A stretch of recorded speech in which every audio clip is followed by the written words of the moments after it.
Olá a todos, mais uma quinta-feira, mais um TBT da televisão aqui do Observatório da Televisão. Eu sou o Fábio Costa e o nosso encontro desta semana tratará de um assunto que está em voga por conta da novela das 7 que estreou recentemente, estreou na semana passada na TV Globo, Verão 90. Verão 90 se passa na primeira metade da década de 90. E esse é um passado relativamente recente, não é? Muitos dos telespectadores se lembram bem dos fatos porque eram crianças já crescidas, ou eram jovens, alguns já eram adultos, pais de filhos, casados, etc. Este é um grande desafio dessa novela, recriar um passado tão recente com todos os riscos que isso envolve, inclusive de erros nas cronologias, em relação a relacionar os fatos da ficção com a realidade, caracterização dos personagens em cabelos e roupas, sapatos, os carros que andam pelas ruas, enfim. Não é a primeira vez, embora seja relativamente raro, que a teledramaturgia aborda épocas bastante recentes em relação ao momento da exibição dos projetos, não é? E esse é o nosso tema de hoje. Novelas e algumas minisséries que trataram de um passado recente em relação à exibição delas, né? A década de 50 já foi bastante explorada pela teledramaturgia aqui no Brasil. Isso, em parte, se deve a um encantamento particular que a década de 50 possui para nós aqui, que vivemos um momento de grande prosperidade, de ufanismo, de esperança no Brasil, de orgulho de ser brasileiro, que, se não se inaugurou, teve um grande reforço na segunda metade dos anos 50, no governo do presidente Juscelino Kubitschek, que foi eleito para o cargo em 1955, e assumiu a cadeira de presidente da República em janeiro de 1956. Essa época é uma época de muito moralismo, muita hipocrisia, muitas questões de comportamento, preconceitos em relação à instituição da família, que era desagregada pelas desquitadas que ousavam se separar dos seus maridos, e ninguém se preocupava se elas eram felizes com eles, se eles eram bons maridos e bons pais ou não, né? Essa é uma temática recorrente, porque era uma realidade da época, e em duas produções passadas nos anos 50 foi abordada com bastante felicidade. A minissérie Anos Dourados, de Gilberto Braga, exibida em 1986, e a novela Bambolê, produzida no ano seguinte, para o horário das 6, ambas na TV Globo. Essa segunda metade dos anos 50, o governo Juscelino, a criação e o boom da bossa nova na música popular brasileira, são pano de fundo para, em Anos Dourados, uma história repleta de infelicidade e muitas dificuldades para o romance da jovem Lurdinha, interpretada por Malu Mader, e o jovem Marcos, papel de Felipe Camargo, que na ocasião estreava na televisão. Lurdinha é filha de uma típica família tradicional, com a sua mãe Celeste Yara Amaral e o pai, que é um médico, o Dr. Carneiro, Cláudio Correia Castro.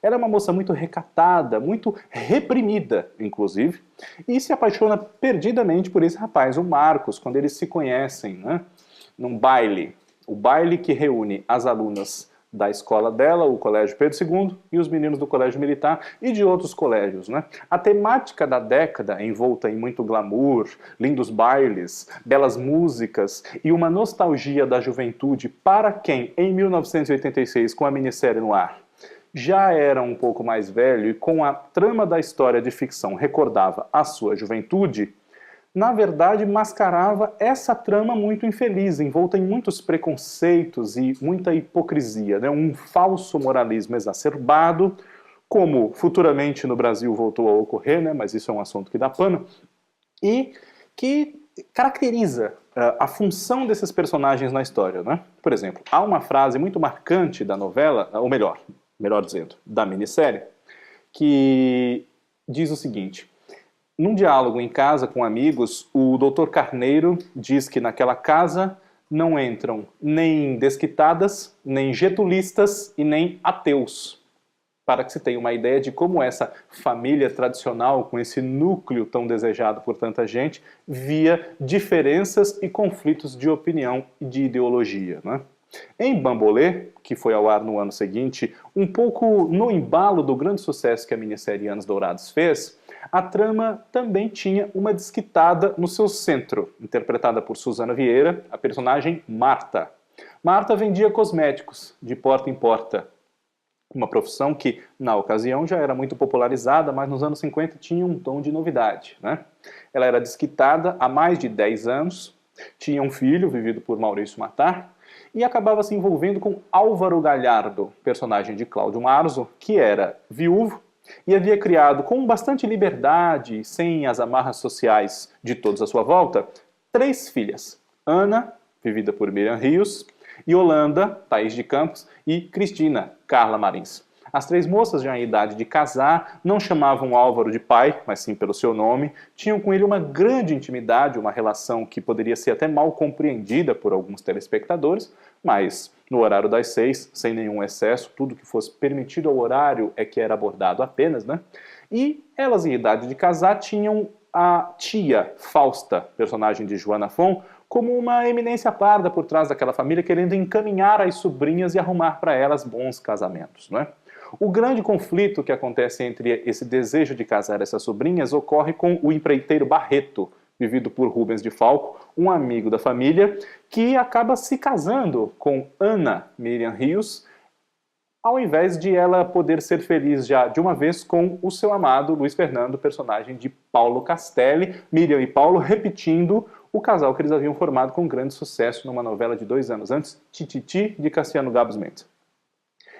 Esse era um passado muito recente, não é? 30 anos ou menos de 30, dependendo da passagem das novelas, em relação ao tempo real dos telespectadores, no final dos anos 80. O mesmo desafio que se vê hoje em Verão 90 era enfrentado pelas equipes dessas novelas, né? Bambolê era uma novela de Daniel Mas, escrita também por Ana Maria Moretson, e Anos Dourados, de Gilberto Braga. Mas essa reconstituição da década de 50 foi feita com bastante felicidade, bastante eficácia e muito cuidado com os hábitos, com os trejeitos, as roupas, enfim, toda a caracterização dessa época. E estava garantida a nostalgia dos que a haviam vivido, né? Já os anos 60 começaram a ser abordados pela teledramaturgia, ironicamente, muito perto dos próprios anos 60. Em 1976, a primeira novela que teve cores no horário de 7 horas da TV Globo, Estúpido Cupido, de Mário Prata, ela se passava em 1961, numa cidade do interior paulista chamada Albuquerque. E os personagens centrais eram jovens da cidade, envoltos nos conflitos típicos de juventude que vive no interior e anseia com aquilo que eles conhecem através das revistas e do cinema, já que a televisão, no começo dos anos 60, já era bastante poderosa, paradoxalmente também um pouco incipiente fora dos grandes centros, né? O casal central da novela era interpretado por Ricardo Blatt e Françoise Fourton.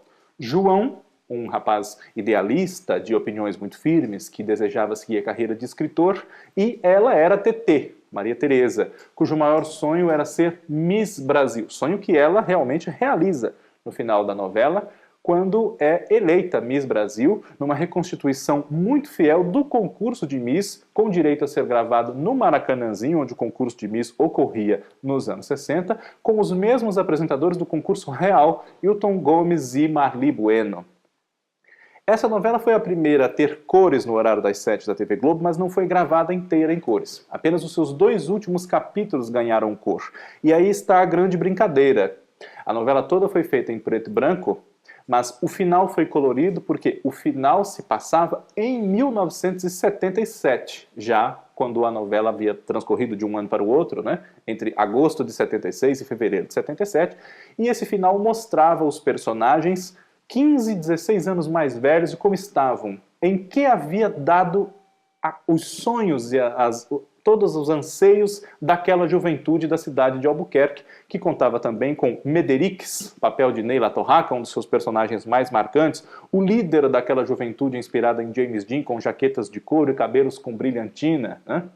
Caniço, João Carlos Barroso, Carneirinho, Tião Dávila, Betina, Heloísa Millet, Glorinha, de Genane Machado, e todos os outros personagens, seus pais e mães, e o romance maduro do pai de João, o Guima, vivido por Leonardo Vilar, e a Dona Olga, mãe da Tetê, interpretada por Maria della Costa, um vulto muito importante da trajetória teatral do Brasil, que fez pouca televisão relativamente, mas que marcou um tento nessa e em algumas outras aparições na teledramaturgia. Apesar da distância entre 1976/77 e 1961 ser bastante curta, né, apenas aí, vamos dizer, 15 anos, Estúpido Cupido apresentava bastante modificações em relação ao jovem dos anos 70 e como ele era representado, esse jovem dos anos 60, que àquela altura provavelmente já era casado e pai de filhos, caso seguisse a cartilha pensada pelos seus pais, não é? Um ídolo da juventude daquela época, Celi Campelo, que inclusive cantava o tema de abertura e que deu nome à novela, Estúpido Cupido, apareceu em Albuquerque numa participação muito especial, resgatando justamente essa época em que ela era o ídolo da juventude. Agora, outras novelas dessa mesma época resgataram esse passado recente. Escalada, que foi ao ar em 1975, escrita por Lauro César Muniz, foi a última novela em preto e branco da TV Globo no seu horário de 8 horas. E era dividida em 3 grandes fases que acompanhavam a vida de Antônio Dias, o protagonista vivido por Tarcísio Meira. Numa dessas fases, ambientada nos anos 50, depois de ter que recomeçar a vida uma vez mais quando seus negócios com o plantio de algodão não deram certo em Rio Pardo, no interior de São Paulo, Antônio se envolvia com a construção de Brasília, através da empreiteira de propriedade do empresário Valério Facchini, que era interpretado por Sérgio Brito, e desperta a atenção amorosa da filha de Valério Facchini, Roberta, papel de Sandra Brea. Só que Antônio, além de ser casado com Cândida Suzana Vieira, um casamento infeliz e tumultuado, ele era apaixonado desde a juventude por Marina Alcântara Magalhães, personagem de René de Vilmont. Inclusive, essa infelicidade, os problemas no casamento de Antônio, embora a novela não se passasse na atualidade da sua exibição, deram margem a muitas discussões no Congresso Nacional em torno da lei que acabaria sendo aprovada 2 anos depois da novela, em 1977, e permitiu aos casais que se divorciassem. Salvo engano meu, é um projeto de autoria do deputado, do senador Nelson Carneiro, uma figura importante da política fluminense, né? E Escalada contribuiu para essa discussão em torno do divórcio e também como um grande passo na junção das trajetórias ficcionais com os acontecimentos históricos, quando as novelas não faziam muito isso na época, né? Depois se tornou quase que uma norma, novelas com fases, trocas de elenco, enfim. Mas os anos 60, como nós sabemos na história do Brasil, não foram flores, né? E depois dos anos dourados, o autor Gilberto Braga chegou a declarar que o próprio público, em cartas enviadas a ele, sugeria o título de uma sequência, de uma continuidade passada na década de 60, Anos Rebeldes, que foi efetivamente produzida em 1992. Anos Rebeldes se passava entre os primeiros dias do estouro da ditadura militar, entre março e abril de 1964, até a anistia àqueles que tiveram que ir embora do Brasil, né, que ocorreu em 1979. Então, ao longo desses 15 anos, mas com o grosso da história passado nos anos 60, os personagens se entrelaçavam, tendo a política sempre como uma sombra nas suas relações. Um grande amor surge entre um estudante que entra para a guerrilha armada, João Alfredo, vivido por Cássio Gabos Mendes, e uma outra estudante, filha de um grande ídolo de João Alfredo, o jornalista Orlando Damasceno, papel de Geraldo Del Rey. Essa moça se chama Maria Lúcia, personagem de Malu Mader, que desperta também as atenções amorosas do melhor amigo do João Alfredo, Edgar, personagem de Marcelo Serrado, que embora no início dos fatos ele ajude os amigos em atitudes, por assim dizer, subversivas, ele acaba depois tomando um lado claro, que é o da situação e o do comodismo diante dos fatos cada vez mais escabrosos dos quais se tomava conhecimento, inclusive com figuras próximas deles todos na minissérie, né? A mãe de Edgar, que era interpretada por Mila Moreira, tem uma amiga, numa participação muito especial de Suzana Vieira, que relata agruras de ser torturada, de ser espizinhada, de ser posta contra a parede em interrogatórios intermináveis das autoridades da época. Anos Rebeldes é considerado um protótipo de projeto de representação do período da ditadura militar na teledramaturgia. E, em outros casos, nos quais o período deva ser abordado, Anos Rebeldes deve servir como uma referência e não se deve querer imitá-la. Aquele resultado tão eficaz, tão bem feito, uma mágica entre elenco, direção, texto, produção, não se alcança com facilidade. Então, imitá-la não é o caminho. E como essa é uma época que vira e mexe, volta à baila nas discussões, graças às atitudes dos políticos que nós temos hoje, sempre é bom não deixar que esses fatos morram e sejam acusados de serem pura ficção que só as novelas contam, não é? Mas voltando à escalada, em 2006, a Record TV produziu Cidadão Brasileiro. Lauro César Muniz, após mais de 30 anos na TV Globo, se transferiu para a Record TV, onde ele já havia trabalhado no começo dos anos 70, e resgatou a sua história de escalada, com um novo título, e elementos também de uma outra novela sua, chamada O Casarão, além de tudo que ele não pôde contar nos anos 70 por causa da ação da censura, né? Escalada se inicia nos anos 50 e também tem algumas fases. Nos anos 60, 70, por exemplo, há a presença dos hippies, que se envolvem com esse protagonista, Antônio, agora interpretado por Gabriel Braga Nunes. Ele também participa de uma empreiteira envolvida na construção de Brasília, né? E embora os personagens tenham outros nomes, eles estavam lá com as suas devidas funções.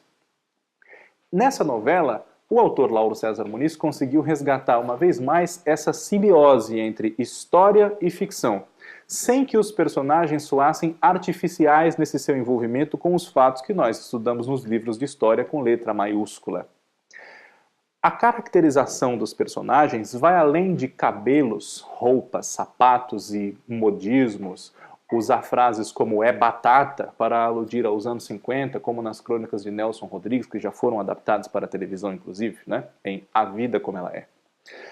Quando você ambienta uma trama em capítulos, num passado relativamente recente, existe um risco, que é o da comparação.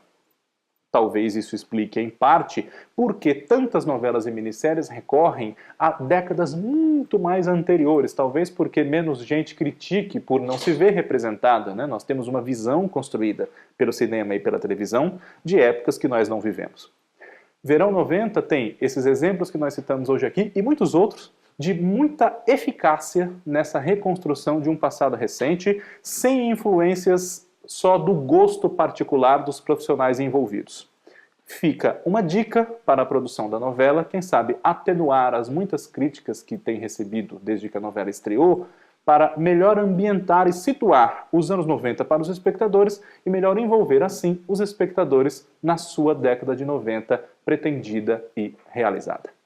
Na próxima semana nós estamos de volta com mais um TBT da televisão. Convido vocês todos a se inscreverem aqui no nosso canal, caso não tenham feito isso ainda, para acompanhar todas as novidades que jogamos aqui para você com o maior carinho e exclusividade. Um abraço, tchau!